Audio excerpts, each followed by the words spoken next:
আমরা যেহেতু মুসলমান, আমাদের প্রথম হলো নামাজ পড়ার চেষ্টা করবো, পাশাপাশি খেলাধুলা মনোযোগ দেবো। খেলাধুলায় সমাজে যত প্রকার অন্যায় অত্যাচার এগুলা দূর হয়, মন ভালো থাকে।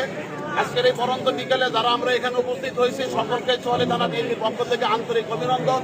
আমাদের এখানে অতিথি আছেন আমাদের অ্যাডভোকেট হামিদ ইসলাম দুলাল ভাই, সোহানুবুদ্রা বিএনপির সংগ্রামী সাধারণ সম্পাদক হাজি মইনুল ইসলাম সিনিয়র সভাপতি, আমাদের বকুল সিদ্দিক রহমতুল্লাহ সভাপতি আছেন, আমাদের বিভিন্ন যুবদল ছাত্র দলের সভাপতি আছে, স্বেচ্ছাসেবক দল সহ আমাদের যুগ্ম সম্পাদক, বিভিন্ন সাংগঠনিক সম্পাদক সকলকে আবার চুয়ালি থানা বিএনপির পক্ষ থেকে আন্তরিক অভিনন্দন।